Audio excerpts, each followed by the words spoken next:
कुछ लोग कचौड़ी गली को गाने को गौहर जान से जोड़ते हैं तो कुछ इसका रिश्ता सुंदर वैश्य या सुंदरी बाई से भी निकालते हैं। जो ये कचौड़ी गली है ये गुजरती है इतिहास के कई पड़ावों से, जहाँ गीत हैं और कहानियाँ भी हैं। आपने इन्हें रेखा भारद्वाज के सॉन्ग में भी देखा होगा। कचौड़ी गली बहुत ज़्यादा चर्चे में है गाने की वजह से।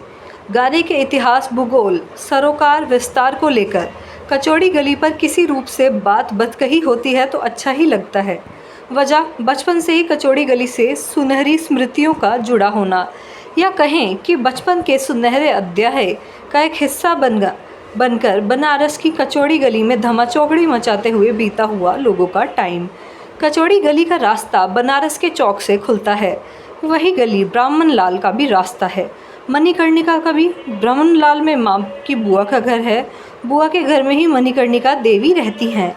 साल भर में एक बार घर से निकलकर मणिकर्णिका घाट के पास कुंड में जाती हैं। वह बुआ माँ की सगी बुआ नहीं थी, पर हमने यह बहुत बाद में जाना। तब हमारे किसी नज़दीकी रिश्तेदार नातेदार का घर बनारस में नहीं था। जो जाता वही रहता, इलाज कराने, गंगा नहाने, बाजार करने। हफ्ते 10 दिन तक रुकता ही रुकता था। बुआ कभी गुस्साती नहीं थी, झल्लाती नहीं थी।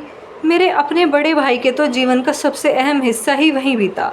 स्कूल से लेकर BHU से डॉक्टरेट करने तक की पढ़ाई वहीं रहकर की।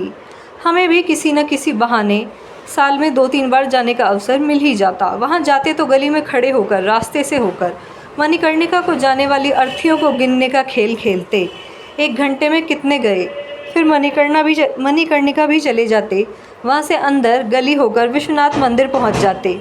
दर्शन करने नहीं, विश्वनाथ गली में खिलौने की दुकान के बाहर खड़े होकर पानी में चलते स्टीमर को देखने। खरीदने के पैसे नहीं होते थे तो देखकर ही आनंदित होते। बाकी बचे समय में कचौड़ी गली की खाक छानते। उसी रास्ते में पहली बार साइकिल का गुण भी आया। संयोग से बड़े होने पर स्कूटर चलाना भी उसी गली में आया। ये सब बता रहे हैं रेखा भारद्वाज से जुड़े लोग। और आप ये जान लीजिए कि मणिकर्णिका घाट और कचौड़ी गली बनारस की अन्य जगह बहुत ज़्यादा मशहूर हैं।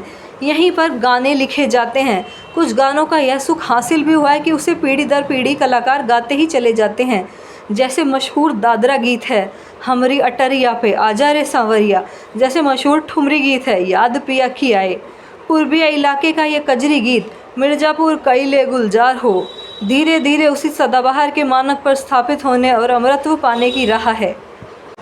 कचौड़ी गली गीत पर बात बदकही में एक बात बार बार आ रही है कि ये गीत गौहर जान का कैसे है। पहली बात तो कि गौहर जान को लेकर दुविधा में रहने की ज़रूरत नहीं, लेकिन दुविधा में रहने को और भी बहुत से लोग हैं। कलकत्ते वाली गौहर जान देश की सबसे लोकप्रिय कलाकार थी, सबसे महंगी भी। 1901 में वह गाने की रिकॉर्डिंग का 3000 चार्ज किया करती थी। गुमनामी में वो कभी रही ही नहीं, उनके गीत भी गुमनामी में नहीं रहे। कचौड़ी गली के गाने के साथ साथ जिस गौहर खान की कथा जुड़ती है वो गौहर जान बनारस वाली थी। कचौड़ी गली के दूसरी और दाल मंडी में रहा करती थी। इनकी चर्चा मालिनी अवस्था ने अपनी किताब चंदन किवाड़ में भी की है। विस्तार से उन्होंने भी इस गीत से जुड़ी अपनी स्मृतियों को जोड़कर इसे विस्तार दिया। असलम और गौहर का प्रेम देशभक्ति आदि की कड़ियों और तथ्यों को जोड़ देता है।